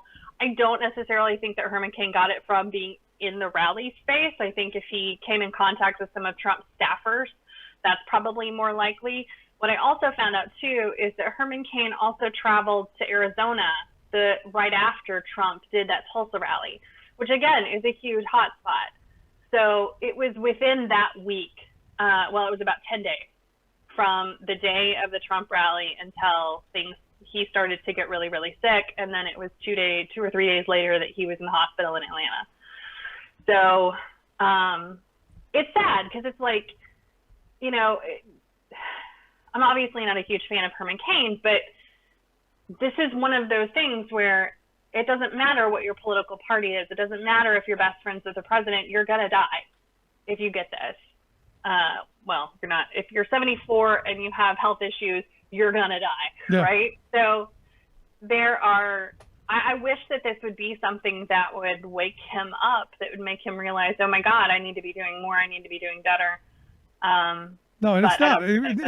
The sad reality is this has been, and as I said in the last hour, this has been a political football. And when you look at all of the decisions that they've made all into one giant basket in its entirety, you can only come to the conclusion that the decisions they made were purely political to attack Democrats in Democratic states. And they really did believe that come summertime, it was just going to miraculously disappear. Yeah, which I don't know if they were just getting really bad advice from health experts. A lot of health experts have said, that they thought that when it warmed up, because it's a respiratory disease, that it would disappear because those tend to disappear in hot months, right? Obviously, this is not your typical disease. It doesn't just cause a terrible cough. It eats away at your lungs. And it causes heart problems. And there are just a whole series of crazy things that it does to your body. And so all of the advice that I feel like the White House has been getting, it's just what people knew at the time. And they don't really listen to when scientists learn new things about it. They listen to, it seems, what is the most convenient for them, what is the most expedient for them. No, you're absolutely right. And the sad reality is you have all these people, over 151,000 people who have died, and Herman Cain being one of them. And I guess the thing that really bothered me today about Cain's passing, and I'm not one of those people going, good on him, he deserved it. It's a sad tragedy. I was surprised at the fact that we can't agree as a country that this man succumbed to the virus. Immediately, everyone, no, he died of cancer. And you go, okay, where'd that come from? He did have colon cancer at one point, but he was in because he had respiratory ailments. I don't get it. He couldn't breathe. He was having issues breathing. His website released they released a statement saying he had COVID. Yeah. This is not a surprise. I don't get, I guess we shouldn't be surprised by the conspiracy theories because this entire thing has been surrounded by the crazy Q people making up conspiracy theories. Yeah. So well, let's get to the other two top stories of the day. Obviously, I want to get to John Lewis and Obama's eulogy in a minute because I want to spend more time on that. But the trial balloon of let's move the election I'm curious how you see this playing out. I thought it was just an opportunity to try and suck some of the oxygen out of the room and change the news cycle away from John Lewis and away from Obama's speech, and to really focus it on him. It backfired in enormous ways, but I'm curious your thoughts. So I didn't think that it was about taking away attention from Lewis. I thought that it was because he heard the numbers about the GDP dropping like at historic levels. Right. Like Trump's entire campaign has been about the economy. His economy is great. Everything's doing well. We're going to come roaring back. Obviously, we're already roaring back. Everything's back to normal, right? Like he makes up all of this stuff about how great the economy is. Well, now we're seeing another huge number of, I think it's historic levels that the GDP dropped for the United States in a 70-year history. I think they've been measuring it for 70 years. And so I think that because this happened so early in the morning around the time that news was coming out, and then you saw the market like flip. I think I woke up and it was at like down 100 points, and then that news came out and then it went down 500 points, and it was like, oh God, where's my 401k going? And so I feel like it was really more about fighting the economic news, which didn't really, it not only backfired, everybody still reported about the oh my God, the economy's dying, and everybody still covered John Lewis, even if he was trying to distract from that. So he's really bad at this. He's so bad. But it used to work, and this is the weird thing. I mean, this stuff used to work. It's just that we're in the middle of a global pandemic. We're in the middle of millions of people about ready to be cut off from the lifeline that has been that extra unemployment. We're about ready to see millions of people potentially evicted from their homes. There's a lot of bad here. So when the president says, "Hey, we're gonna let's think about moving election day," I think it takes a little different tone. Yeah, when the whole neighborhood is on fire, somebody going, "Oh, look, there's a puppy," is not going to do anything for you. Let me ask you, did you happen to see Obama's speech? Oh my gosh, yes. I needed that. I don't know about you. I did. I get so I get down about how terrible things are, and I feel out of control that I can't help. I can't do anything to save anybody. And I get really discouraged about it. And, that's been one of my questions that I've always asked leaders, is what do you do to stay focused on the prize, right? To stay steady on, I'm trying to help, I'm doing the right thing, I'm doing what is best for the country. How do you stay doing that when everything looks so bleak? And Barack Obama's speech, it was remembering an amazing and beautiful man, but it was reminding us how we as people can remember him in a profound way, but really call us back to the movement. And oh my God, it was beautiful, and it made me feel like, all right, we got this.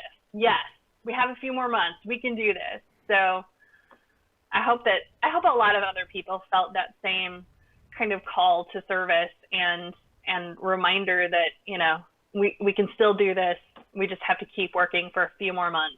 Yeah, but here's my problem. And again, we've become such a polarized country that you and I watched it. The other side, at least here in Pennsylvania, you had the Cops for Trump rally that Mike Pence came out to, of a bunch of people who, the mask deniers, even while the megaphones are saying, put on your masks, be safe. They're like, no, screw you and your mask. We're not wearing no stinking masks.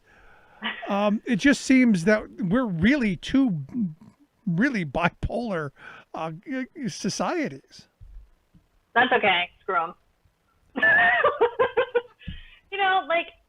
It's sort of that strange philosophy of, there are the mask idiots. We're never going to win those votes, right? That's the 35% of Trump voters that are never going to leave him. And there's absolutely no chance of winning those people. The cop vote is my favorite because Trump has been running all of these ads saying that Joe Biden wants to defund the police department.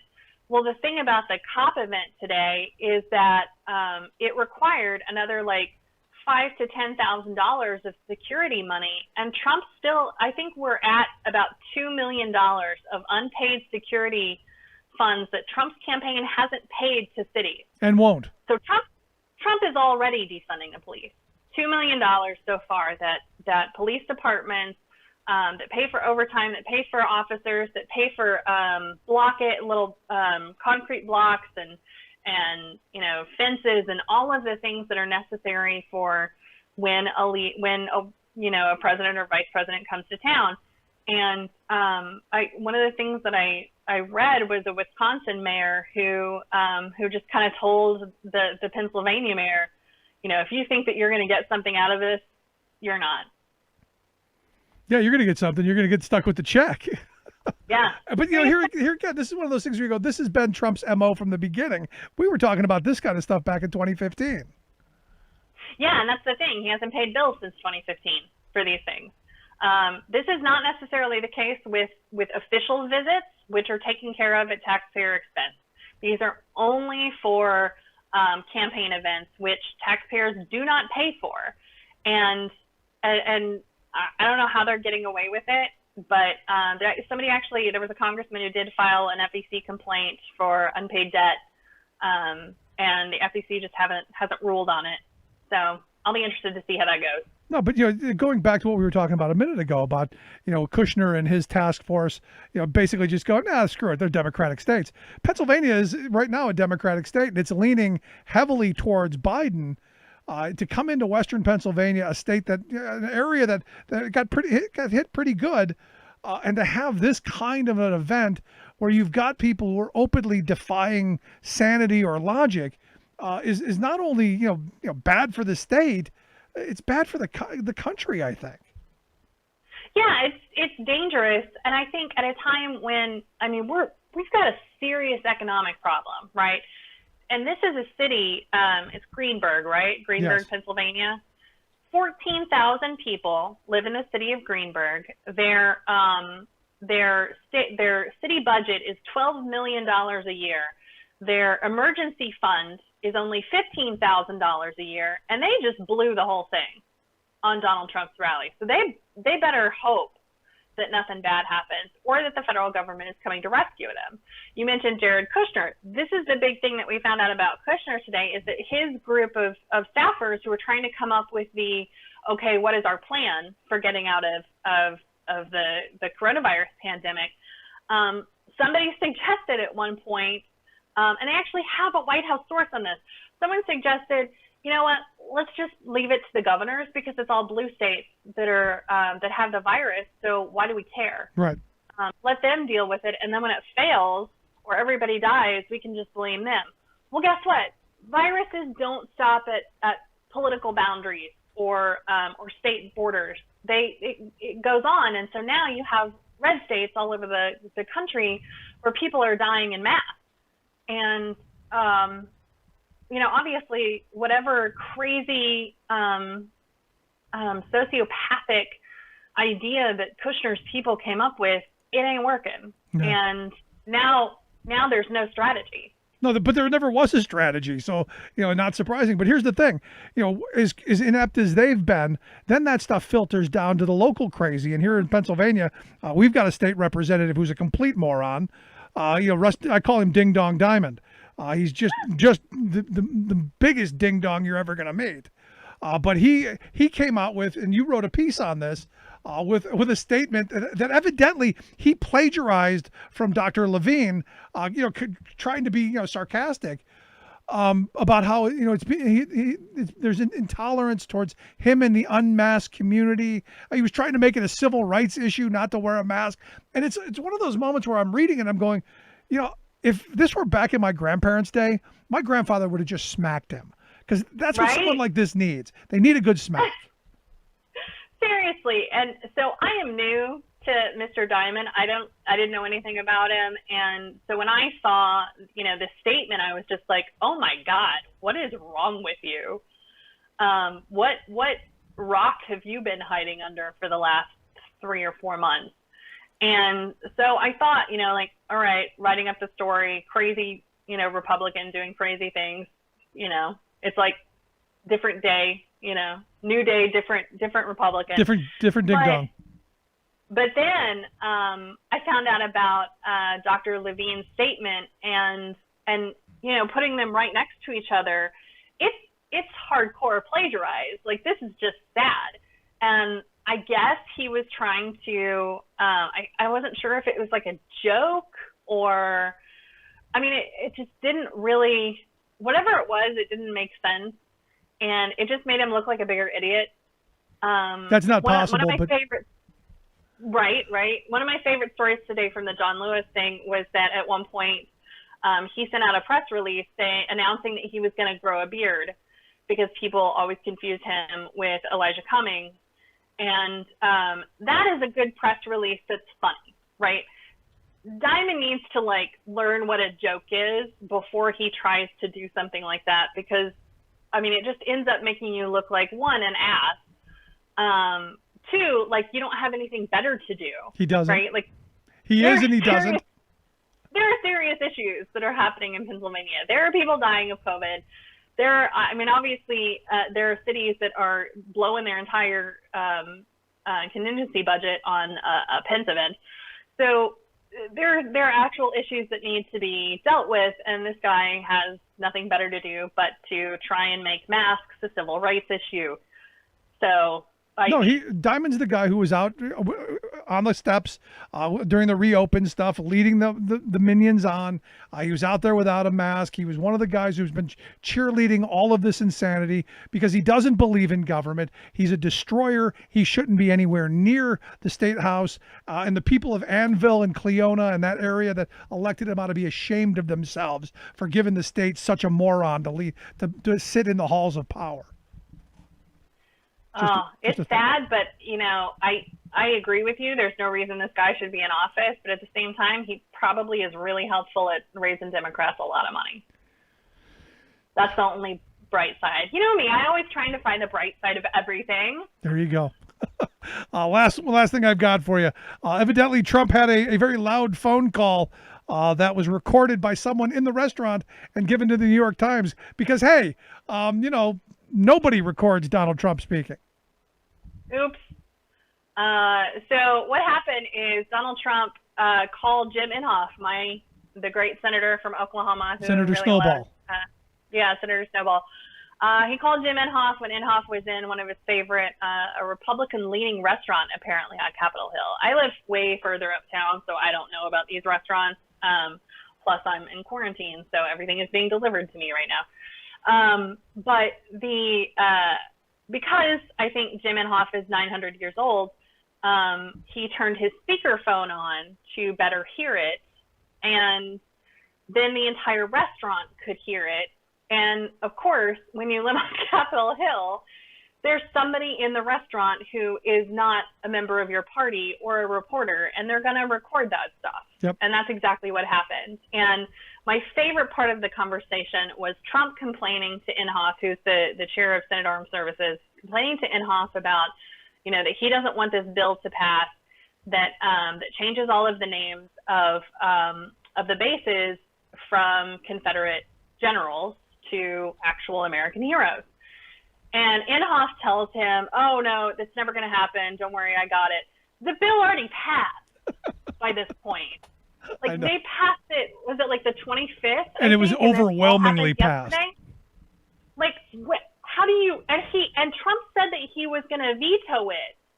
So how do you not know? And it passed by a huge, I'm going to say 84 votes to 16 or something. So it was an overwhelming majority that is veto proof.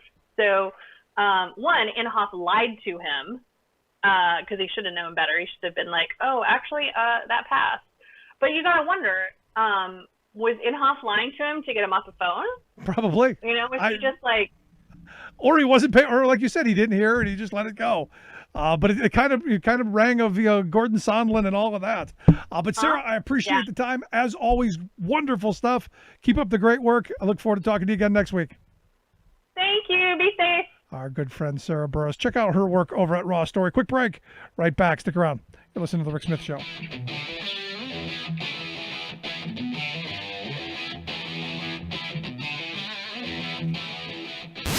Saving work in America, one show at a time. The Rick Smith Show.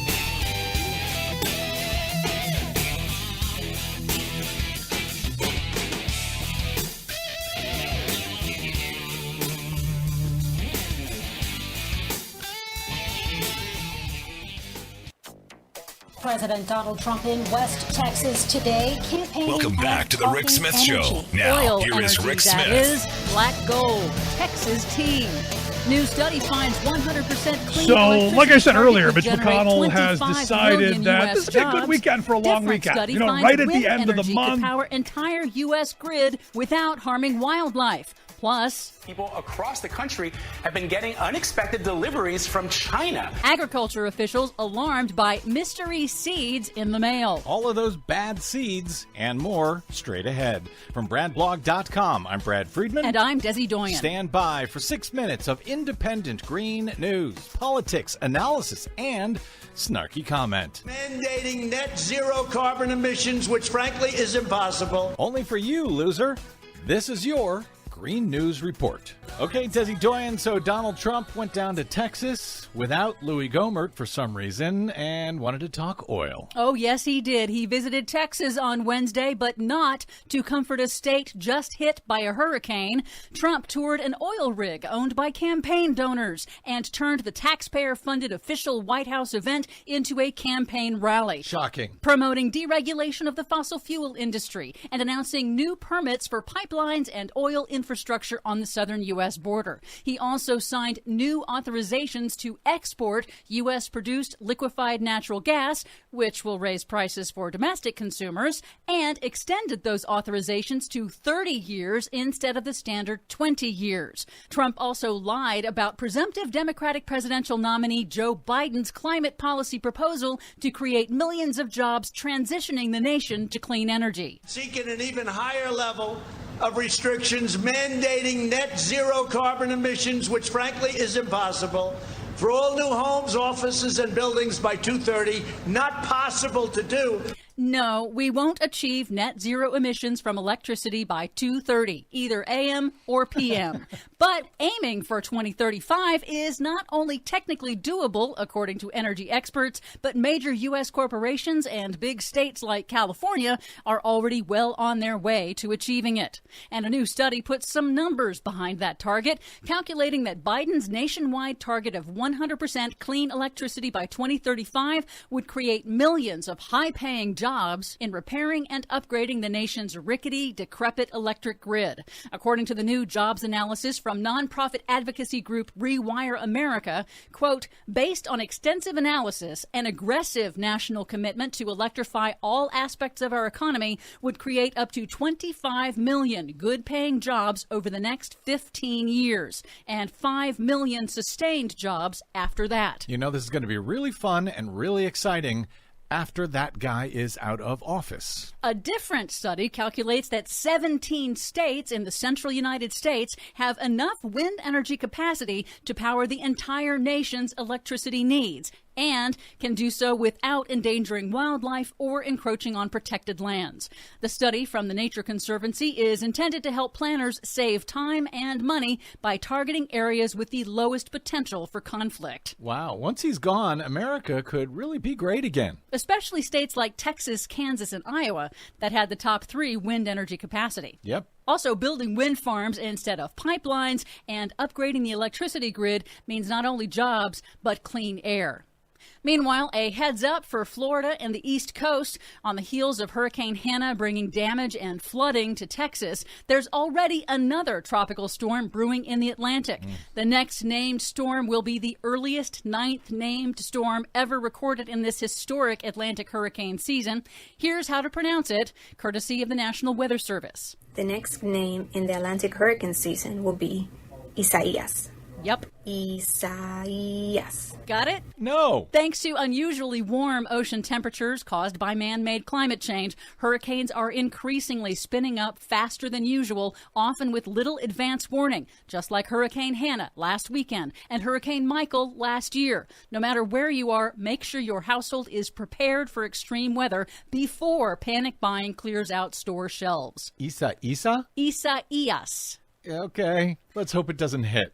Finally, a very curious and potentially serious development. Residents in several states have reported receiving unsolicited packages in the mail containing mystery seeds, some labeled as jewelry from China. The U.S. Department of Agriculture this week said, do not open the packages, do not plant the seeds, and do not throw them in the trash because they could be invasive species. If you receive them, contact your state agriculture department. The mystery seeds are believed to be a scam intended to boost seller reviews on Amazon, but who knows? Does anybody know what the seeds actually grow? Not yet. Well, let's plant some. No! Oh. For much more on all of these stories and the ones we couldn't get to today, please check out our website at greennews.bradblog.com. Find, follow, and share us planet-wide on the Facebooks and the Twitters at Green News Report. I'm Brad Friedman. And I'm Desi Doyen. And this right when millions of Americans are worried that they're not going to be able to pay their rent by Monday, it's a good time to take a long weekend. Adjourn until Monday at 3 o'clock. Get well rested over the weekend. And look, if you can get away with it, okay. But my mind keeps going back to all those folks who we've been talking about for months, who unfortunately, because of the colossal bungling of this virus, are now facing homelessness, now facing the potential of being kicked to the curb in the midst of a global pandemic. And we got a Senate that's going, hey, let's take a break. We need a break. It's just plain crazy. And here to share some thoughts on, McConnell's decision and also, what we should have been doing all along on how we avert this crisis. And it's amazing to me how they always love to take us right to the edge, the ticking bomb, right to the edge of the abyss and looking in. That's why I've asked Alex Cawthorn-Gaines to come talk with us. She's a vice president for Poverty to Prosperity there at the Center for American Progress. Alex, thanks for taking time for us. Yes, my pleasure. So is it just me, or is it it seems like every time you get McConnell and the Republicans moving us right to the edge of the abyss, looking into the horrible. I mean, it just seems like time after time, it takes me back to the Obama years where every weekend seemed like an episode of 24. Mm-hmm. Absolutely. So, as I'm looking at this, and look, I'm furious that our Senate just decided that they're going to go take a long weekend. While, the emails I'm getting from people going, I don't know how I'm going to pay my rent, are very real, and these people are really struggling. I just don't know how tone deaf or careless. I don't even know the words for it. I truly don't understand it. I mean, here we are approaching the fifth rent due, right, since the start of this pandemic. We know that eviction moratoriums are expiring. Rent is due literally in 2 days. I just saw some research that talked about how this pandemic had actually caused 40 million Americans to lose their homes. I don't know what more information, these folks need to really do what we should have been doing some time ago. We just wrote a piece or published a piece at the Center for American Progress, my colleagues Jaboa Lake and Rajani Frederick, which has really been calling for more relief in the form of emergency rental assistance, deposit utility assistance, and these are all critical things. But I think what people don't even realize is that for folks who haven't been able to pay their rent during this pandemic, while we've been facing these enormous job losses, these are folks that also have to pay back rent. So we're looking at a situation where come 2 days from now, we have folks who are going to be looking to not only pay August rent, but because of the expiration of the moratorium, they're going to be paying, 3-4 months worth of rent. It is a crisis. We are truly on the verge of a tremendous historic eviction crisis in this country. No, and I don't know. Since you bring that up like that, it's even the people who, took the moratorium on their mortgages. Well, they still have to pay that back. It's not like you got a free pass. And you're absolutely right. We've done nothing to actually help them. We stopped it for a couple of months. But, I've heard stories of people saying, come Monday, we're starting to evict people, even though, we know that you're going to have to go through some kind of a court process. But, there's that mindset out there that these landlords, they need their money too. Right. I mean, one of the recommendations we've called for and that other folks have for some time is making sure we have both tenant and landlord assistance paired together, right? There are certainly things that we should have done to fund those kinds of programs. And going back a second to eviction in the court process, one of the recommendations we've come out with recently is around the right to counsel, because let's be clear, less than 1%, possibly up to 10% of households that are facing eviction have representation in these eviction courts, right? But 90% of landlords do. And so you have a situation where people are not prepared to represent themselves in court. They will be evicted immediately. They won't have other places to go. In some cases, perhaps they'll be able to double up with other relatives. But during a pandemic, when we're supposed to be social distancing, we're going to have people doubling up. That's, housing is health. And these are the kinds of things that put people at greater risk during a time like this. No, and the other part of this is, I think we learned in 2008 and 2009 that when you throw people out of houses, when you throw them to the curb, you leave empty houses, and then they end up becoming dilapidated and end up needing to be torn down. There's a whole lot of bad here by kicking people to the curb, in my view. Well, there's got to be a way to move forward to make sure that landlords are able to pay the bank back because the bank's hounding them, and that tenants are able to pay the landlords because, look, that's how our whole game is set up in this country. There's got to be a way to move forward without leaving all the houses empty and falling down while people are literally living in the streets. Absolutely. Like I said, we really do call for providing jointly tied landlord and renter relief. And what we were specifically calling for in our report was a minimum of $100 billion in emergency rental and utility assistance, which, again, is for landlords and renters. Right. And then also some additional funding for a number of the housing assistance programs that exist, because those for decades have been, sorely underfunded. I mean, the challenge here is that it's not just about the pandemic and the economic harm and chaos that's been caused by a poor federal or lack of a federal response, I should say. It's years, it's decades of structural affordable housing problems, right? Like, these are long-standing problems. We have failed to invest the way we need to in affordable housing in this country, and now, the reckoning has come. No, you're absolutely right. I was talking about this the other day with a friend who I said, back when my grandparents came back from World War II, there was a glut of housing that was, sponsored by the government. There were these Levitt towns that were popping up all over the country, just not here in Pennsylvania and New York, but all over the country. They built, reasonably sized, affordable housing for working class people to be able to own a home and not be saddled with a lifetime full of debt. And they were good, well-built homes, still standing to this day, and they were affordable. And we've gotten away from that. I mean, the push is let the free market dictate and build these little McMansions that are poorly built, falling down, and horribly unaffordable. Absolutely. Absolutely. There's just a structural issue here. And a lack of attention to what can be done with all of this vacant housing. I mean, we saw, I think prior to the pandemic, even in California, there was a situation where there were homeless moms that were occupying empty houses and being taken out in handcuffs from empty homes. And these are women who had babies. This is where we've gone as a society.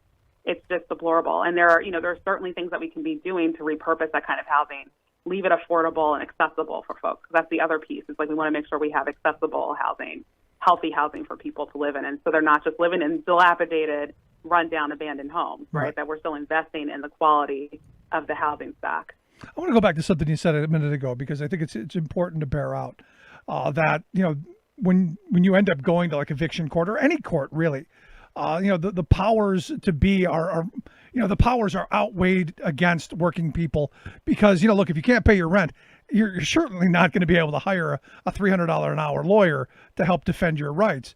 And I saw the other day that Representative DeLorio and Presley, along with Senator Harris, have come out with a piece of legislation to try and even some of that. And while I was all in favor of it, I said, no, this is a great idea, but how about we just take that money and pay people's rents? Why don't we do that first and then deal with the other thing? I'm curious your thoughts.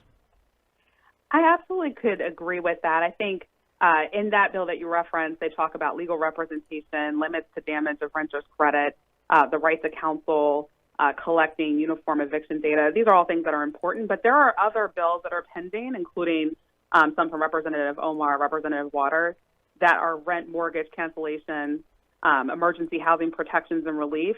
We need all of these things, right? We certainly need investments in right to counsel and things of that nature, so that because people are going to be going before these courts, and really be challenged. But we certainly need those strategic investments and rental assistance. And there are other pieces of legislation that are pending that do just that. Yeah, I mean, it sounds like, look, I'm all in favor of people having the access to legal counsel so that the playing field is fair. But in this moment, the crisis is keeping people in their homes at this minute. Because my fear is what happens is the court system goes, we're overburdened, and they just start, robo-signing stuff like we've seen this movie before. I guess that's my problem.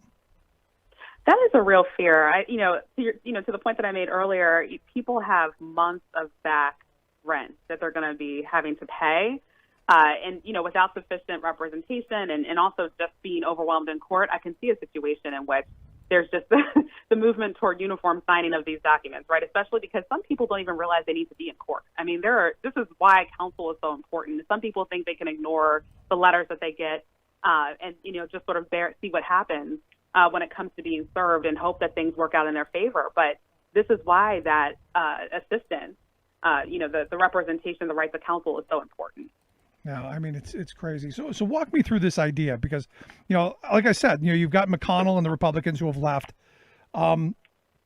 Was there something in the HEROES Act that addressed this? Is there something in the Senate bill that might address this? Because I didn't see it in the Senate bill. Is there a movement towards doing some of the things that you want to do? Short answer to one of the last parts of your question, there is absolutely nothing in the Senate bill that addresses this problem, unsurprisingly. In the HEROES Act, there was a significant investment for rental assistance for a number of the things that we talk about, expanding and increasing housing insecurity protections, enhancing some of the anti-homelessness aid and protections, because we want to make sure that we're also making sure that people who are currently without houses have houses, right? So taking a housing first approach and making sure that we're housing people by any means necessary during a pandemic. So there was some specific investments connected to that in HEROES. We want to see that pass. The likelihood of that happening at this point is not a high one, right, which is truly unfortunate. It's the programs that people need the most, particularly the people who have been affected the most by this crisis, just are not being seriously enough considered in terms of the next steps when it comes to the relief packages, relief in quotes, packages at the Senate at this point, the set of things that the Senate is considering at this point. So there is a movement afoot. I mean, I see, I'm even just looking at Twitter, which I know is not a scientific thing. I see a lot of conversation happening nationally right now. People are really interested and engaged in this idea that this pandemic is really causing a potential eviction crisis. You see it in the media. So you see people talking about it. You see an appetite for it. You see a need for it. But the Senate is still choosing to ignore this. The Senate can't even pass the unemployment insurance extensions, which is another issue, right? Like beyond direct rental assistance and mortgage assistance, foreclosure assistance, people are losing their lifelines. Yep. I think I saw that right now, 15% of all the wages in our country are the emergency unemployment insurance extension. That is a little scary. I mean, that is gone as of, I believe, tomorrow. So that just also, is contributing to this wave of evictions, this crisis that we're facing right now that we're not prepared to respond to. Yeah, which is why tomorrow is such a great day to take off and have a nice long weekend. Maybe enjoy some of those 3 martini lunches and since they wanted to fatten the corporate dining account, because I guess we can do that kind of stuff, right? There's plenty of money for corporate America. There's plenty of money for the 3 martini lunches. We can build new jets and a new FBI building, but ensuring that families don't lose their homes, that doesn't seem very high on the priority. It seems like we've kind of mixed things up, and which brings me to the thing, my other outrage of this week, which was Donald Trump saying that he's going to save the suburbs, and I guess I have my view of what I think that means, but I'm curious, as a housing expert, as someone who this is your field, when you hear Donald Trump say he's going to save the suburbs, what does that mean to you? So many thoughts. First, my brain literally exploded.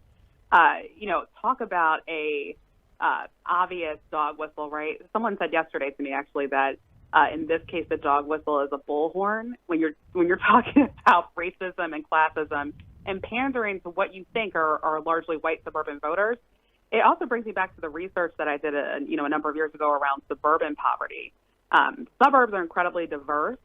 There are suburban communities that are facing concentrated poverty, have been dealing with that for some time. And things like the AFFH rule, the affirmatively furthering fair housing rule, is critical because it was a tool or a mechanism to enforce fair housing.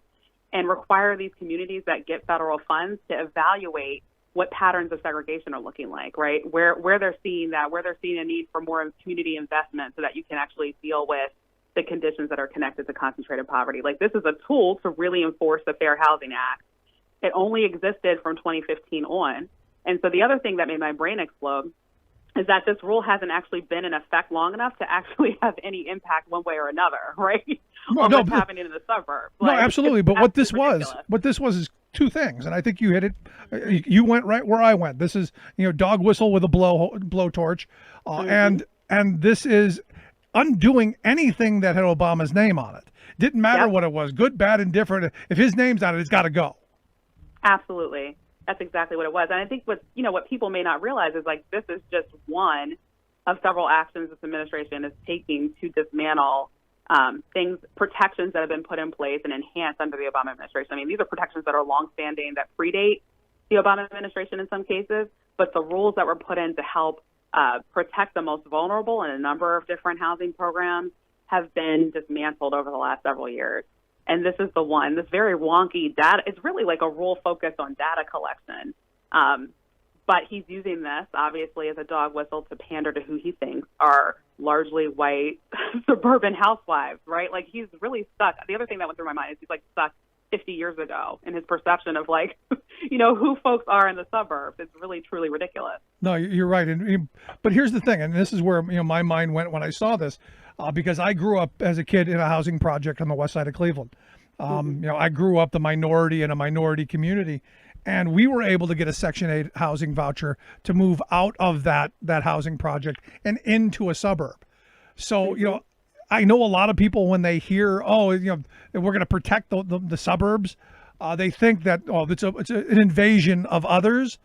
It's everybody. It's not just others. In fact, I had a former congressman on the other night who said, look, something like 55% of white people use Section 8. It's that skewed. And, so it could be you. And this is, again, another one of those moments where you go, but the person who it could be benefiting is the person that he's targeting to use. It's really just nuts. It absolutely is. It absolutely is. And it seems like, at least I guess in my protective progressive bubble, it seems like people see through that. But I know there are probably a whole section of voters who this speaks to because they just don't understand the nuance or care to and deal with their own personal prejudices and biases. And he plays into that, right? Yeah. He plays into people who fear the other. They're out there. They're absolutely out there, and people who fear losing power.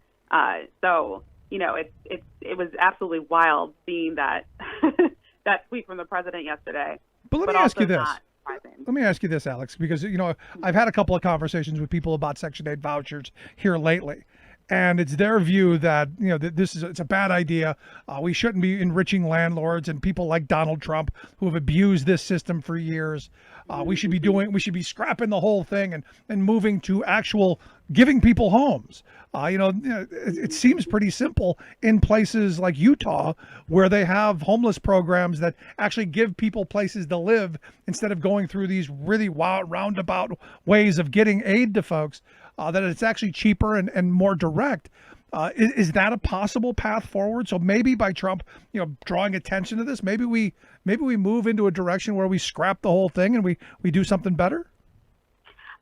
My hope is really a couple things. I'd say, I want to see more creative solutions to our housing crisis. I think in the meantime, because of the logistics of setting up these kinds of programs, and I think about areas where there's a lot of housing density and insufficient housing stock, and how do you sort of, is there any housing stock available to repurpose to give to people, and what does that mean? What does that look like? The reality is the Section 8 program is truly a mess. I mean, you have people who have been on waiting lists for years for that program, for assistance through that program. So it doesn't even help all that it really needs to help, right? Its reach is really limited. But for those who do receive those vouchers, they're lifeline. So I would say that we need to work on plugging these holes in our safety net and invest more in these programs, and also make sure we're collecting data so we can understand, how people are being housed, where they're being housed, what biases are coming into these decisions around these programs, and who receives access to that money, as the landlords in particular, while also thinking through what kinds of creative solutions we can have in place that will make sure people have homes. We want people to be in homes. We want housing first.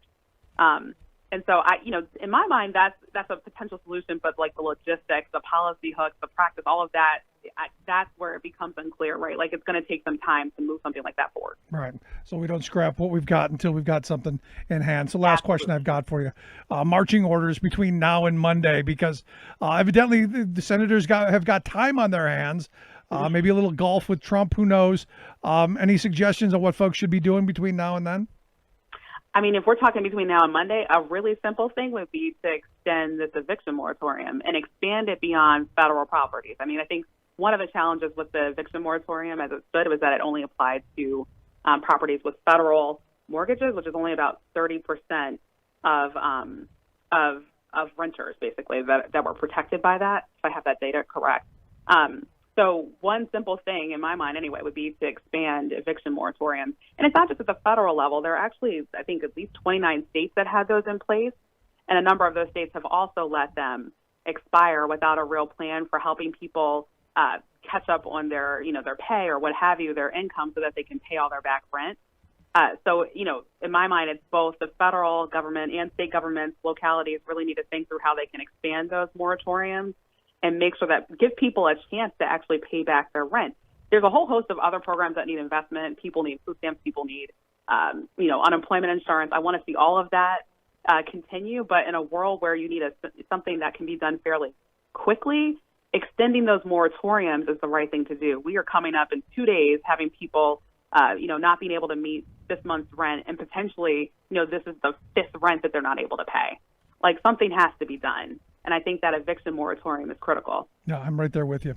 But if you've got time, call your senator, yell at their office, do it. It'd be nice to start, and then yell if you have to. But I say slam their phone lines early, often, email, all that stuff, because this is ridiculous that they went home and left these folks in the lurch. Alex, I appreciate the time, the thoughts, great work you guys do there. I appreciate you guys coming on. Thank you so much. Good stuff. Alex Cawthorn-Gaines, Vice President of Poverty to Prosperity program there at the Center for American Progress. AmericanProgress.org is their website. You want to check out their piece, Kicking Folks Out While They're Down. Highly suggest taking a look at it. Quick break, right back. Stick around. You're listening to The Rick Smith Show. We're working people. Come to talk.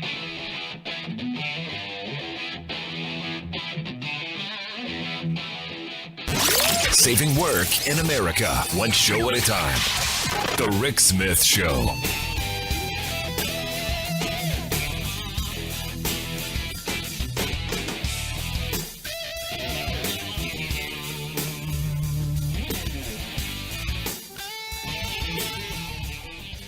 I'm Rick Smith, and this is Labor History in 2. On this day in labor history, the year was 1965. That was the day that U.S. President Lyndon Baines Johnson signed Medicare into law. This federally funded health care program provides assistance to one of the country's most vulnerable populations, the elderly. At the time the law was enacted, many seniors found it difficult, if not impossible, to get private health insurance. President Johnson signed the law in a ceremony in Independence, Missouri, the hometown of former President Harry Truman. While in office in the 1940s, Truman had proposed a national health insurance plan. Unfortunately, he was unable to get his plan through Congress. President Johnson wanted to recognize Truman's efforts. At the bill signing ceremony, President Truman received the very first symbolic Medicare card. The law went into full effect in 1966. 19 million people registered for the benefit.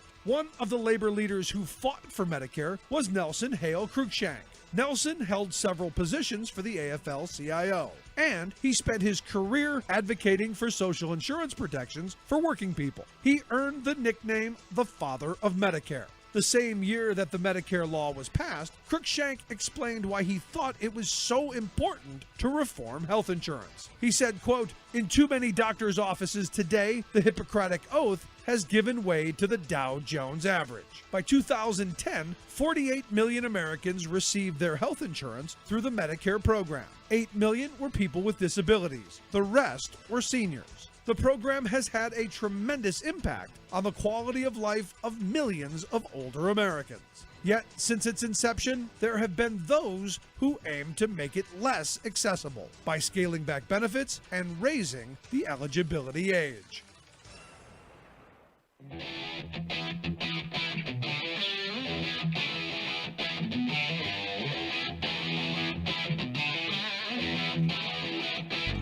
Welcome back to the Rick Smith Show. Now, here is Rick Smith. You know, like as I've been saying, I'm just dumbfounded by the fact that the Senate just adjourned till 3:00 on Monday without dealing with what is right in front of millions of Americans. And like I said, I don't know if it's just tone deaf. I don't know if it's being uncaring. I don't know if they just need a break and they can't figure this out. It seems pretty simple. Before you go off to your golf courses and your country clubs and all of this stuff, back to your ivory towers, do your job. This isn't difficult. This really isn't. The reality is we're in the midst of a at least once in a lifetime, once in 100-year event. We're in the midst of true crisis. Our economy is collapsing. Millions of people are losing their jobs. And look, fortunately, a lot of people are doing fine. And this to me is one of those moments where the Republicans are playing politics. They're playing the 51% game. They're playing the slight majority. Because, those lazy people, they won't get jobs. Because we've heard this. We've heard this a bunch. Because, a lot of people ticked off with the extra $600 going to unemployment, that people were actually made whole when they lost their jobs. That's a really weird thing for me. It's really weird to hear working people kind of take that position. Where my mindset goes is I'm glad that they're able to support their family, keep their home, keep their payments up, and continue to be in the economy. Because then maybe I won't lose my job, or my neighbor won't lose his job, and we won't have a complete collapse. We're in a moment where the decisions that they make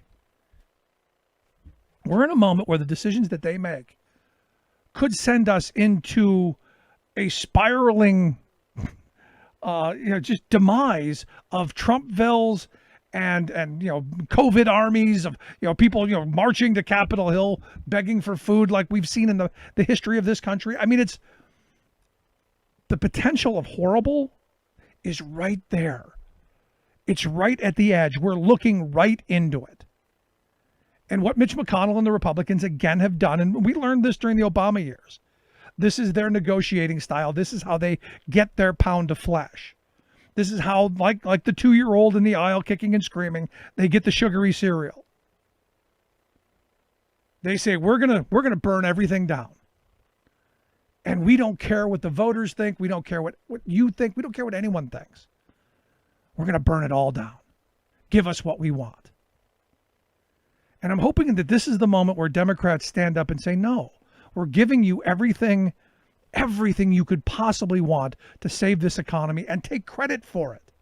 That's the thing that gets me. The Democrats haven't played politics with this at all. They've gone, whatever you want, Mr. President. You want a $500 billion slush fund to hand out to your rich buddies and your rich corporate donors? Here it is. Just make sure you take care of those working people. You want to give, huge tax breaks? You go ahead. But don't let people lose their homes. Add a little bit of money to food stamps. Make sure kids don't go hungry. And by all means, please don't idiotically open the schools when we don't have to. Do the smart thing. Be an actual leader. Instead, what do we get? We get Donald Trump. It's just crazy. And to highlight just how crazy it is, I came across this story about this financial firm, Arton Capital it's called. Evidently, they specialize in helping people with their tax problems and all kinds of what I would call very shady kind of dealings that rich people get away with that are legal, but they get away with it. Evidently, there was an article, quoting their president saying that the interest in people buying citizenship to other countries is at an all-time high. Having a second or third passport is now something that the wealthy are looking for. In fact, he said his business is up, I think it was something like 40% was the number they threw out.